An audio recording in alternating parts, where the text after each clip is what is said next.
Akashvani presents Morning News.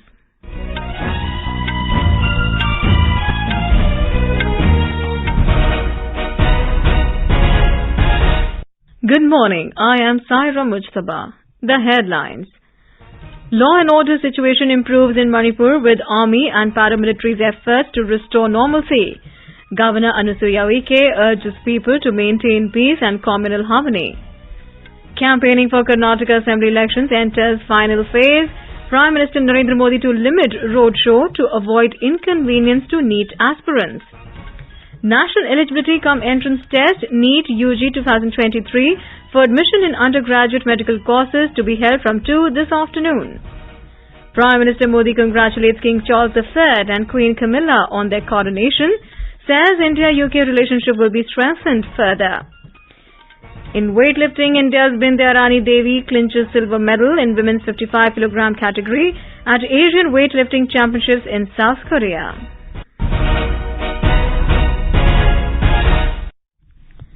And now the news in detail. In Manipur, the law and order situation is improving gradually, and the Army and Paramilitary are putting all efforts to restore normalcy in the state. Governor Anusuiya Uikey has requested the people to maintain peace and communal harmony. In a message through Akashvani last night, she said, various communities of the state have been living together in coexistence for many years. She said violence only brings destruction and mistrust among us. The governor has asked all communities to adopt non-violence and coexist to develop the society. Manipur government is partially relaxing the curfew from 7 this morning till 10 a.m. to allow people to buy essentials. The decision was taken after the law and order situation improved in the Churachandpur district and after talks were held between the state government and various stakeholders, a notification stated.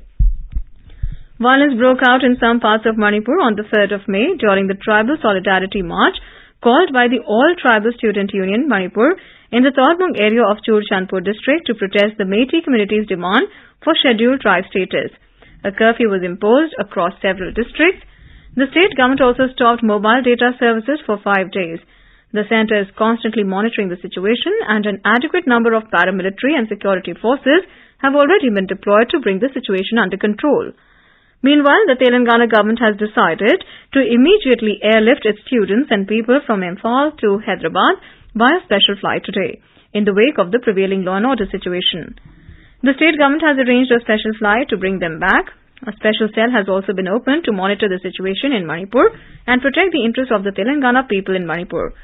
State Chief Secretary Shanti Kumari is in touch with her Manipuri counterpart in this connection. Campaigning for Karnataka Assembly elections has entered the final phase as it will conclude tomorrow. Prime Minister Narendra Modi will take up the second stretch of his roadshow in Bengaluru today.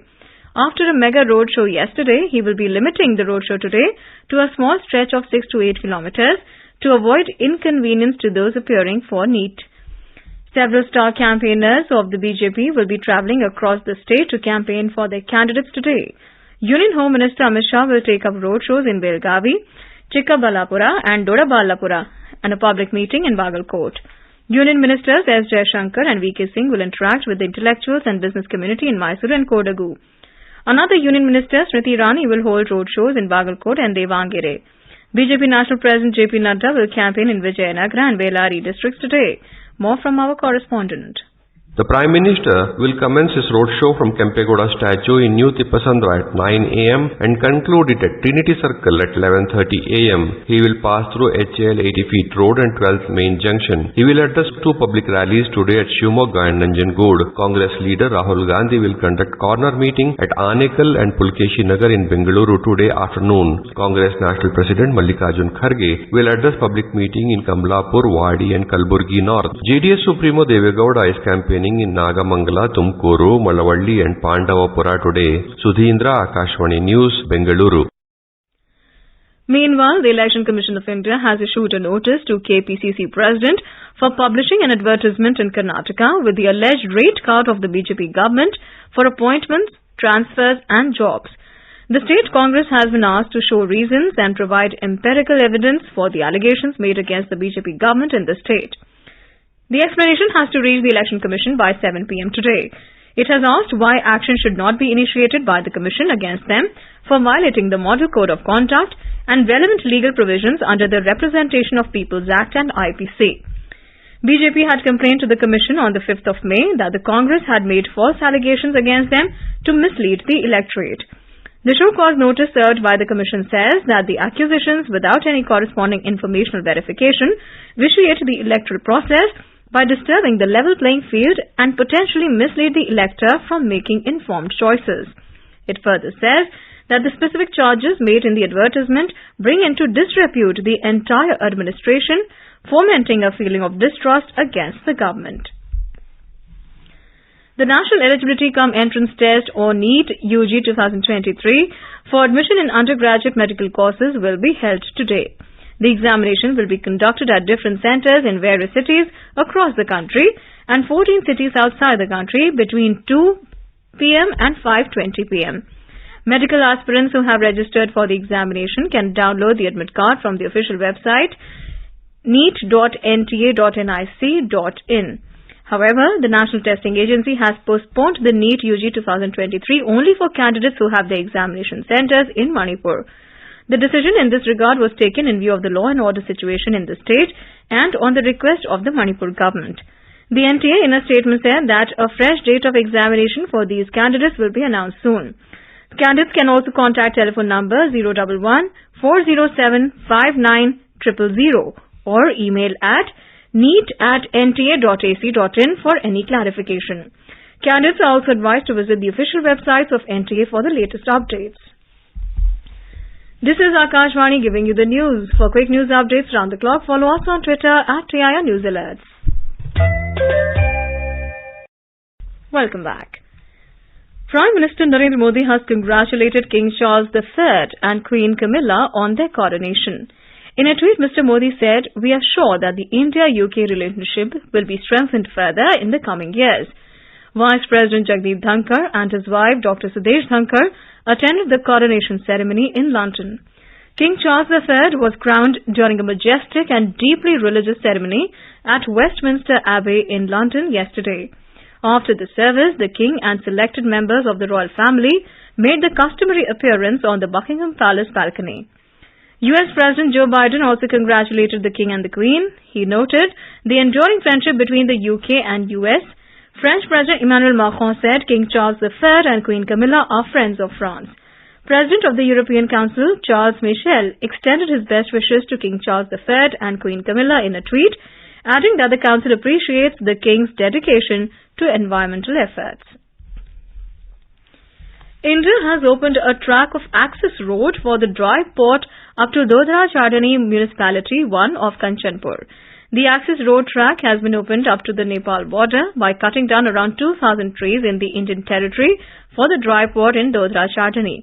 Mayor of Dodra Chardani Municipality, Kishore Limbu, shared that India has opened a track of access road up to the Nepal-India border from the national highway based in bordering Chakkarpur market. The construction of a dry port in Dodra would directly connect Sudara Paschim with India for trade. In addition, it would facilitate easy access to New Delhi and the industrial city of Rudrapur. The UAE Ministry of Economy will host a special event to mark the first anniversary of the UAE-India Comprehensive Economic Partnership Agreement or CEPA during the annual investment meeting at the Abu Dhabi National Exhibition Centre tomorrow. The event called CEPA Beyond Trade will showcase the positive impact of the agreement on commercial and cultural exchange between the two countries over the past 1 year. In Canada, Alberta has declared a state of emergency after wildfires spread across the western part of the province, driving nearly 25,000 people from their homes. Faced with more than 100 wildfires, Alberta's Premier Daniel Smith called the situation unprecedented. Residents of Edson were told to leave immediately. Ms. Smith said a hot, dry spring had created and some 122,000 hectares land had been burned so far. The Liberation War Fighters Organization Mukti Jodha Manch has asked the government of Bangladesh to remove China from the Teesta project and complete it with its own funds as it did for the Padma Bridge. The Mukti Jodha Manch formed a human chain and held a protest march in Rangpur yesterday accusing China of pushing Bangladesh towards a death trap in the name of Teesta project, which will destroy agricultural land, river basin and the environment. They also accused China of destabilizing Bangladesh by building an undeclared military base near the Teesta River. On to sports now. In weightlifting, India's Bindyarani Devi has clinched a silver medal in the women's 55 kg category at the Asian Weightlifting Championships 2023 in Jeonju, South Korea. As Bindyarani Devi yesterday registered a combined lift of 194 kgs to finish second on the podium. China's Shen Guangling won the gold medal with a combined lift of 204 kilograms. Union Minister for Youth Affairs and Sports, Anurag Singh Thakur, has congratulated Bindyarani Devi on her win. In a tweet, Mr. Thakur said that the country is proud of her achievement. Meanwhile, in the men's 61 kg category Group B, Shubham Todkar lifted a combined weight of 263 kgs to finish sixth among 9 competitors. Today, Commonwealth Games champion Jeremy Lalrinunga will be in action in 67 kg category. The 20-year-old has given an entry total weight of 300 kgs. The Asian Weightlifting Championships 2023 is the second in the series of qualifying events for the Paris 2024 Olympic Games. In IPL cricket, Delhi Capitals beat Royal Challengers Bangalore by 7 wickets at the Arun Jaitley Stadium in Delhi. Chasing a victory target of 182 runs last night, Delhi Capitals made 187 runs for the loss of 3 wickets in 16.4 overs, with the help of explosive knocks from Philip Salt and Riley Rousseau. Philip Salt made 87 runs while Riley Rousseau scored unbeaten 35. Philip Salt was declared player of the match. Batting first, Royal Challengers Bangalore made 181 for 4 in the stipulated 20 overs, with 55 by Virat Kohli and 54 by Mahipal Lomdor. In another match, Chennai Super Kings won by 6 wickets against Mumbai Indians in Chennai. Gujarat Titans will lock horns with Lucknow Super Giants at the Narendra Modi Stadium in Ahmedabad at 3:30 this afternoon. Rajasthan Royals will take on Sunrisers Hyderabad at Savai Man Singh Stadium in Jaipur at 7:30 this evening. The Global Chess League, the world's largest and first franchise-based chess league, has announced Dubai as the venue for its inaugural edition. The joint venture between FIDE, International Chess Federation and Tech Mahindra, a part of the Mahindra Group, revealed the news at a press conference in the presence of key dignitaries including Dr. Aman Puri, Consul General of India in Dubai, Vishwanathan Anand, 5-time world chess champion. The league's host partner will be Dubai Sports Council. It will be held from 21st June to 2nd of July this year, featuring 6 teams with 6 players each, including a minimum of 2 female players and 1 icon player per team. And now for a look at today's newspapers, it's over to Prashant Kumar Sinha. Thank you, Sarah. Dailies have widely covered the shooting of Khalistani terrorist Paramjit Singh Panjwar on their front pages. The Sunday Tribune writes, designated terrorist by India KCF chief shot dead in Lahore. The Hindu says, key Khalistani terrorist wanted under UAPA shot dead in Pakistan. Ultra short, Rajnath vows to hunt down Rajouri butchers, writes the Sunday Pioneer. Papers have also highlighted the high-voltage campaigning in poll-bound Karnataka.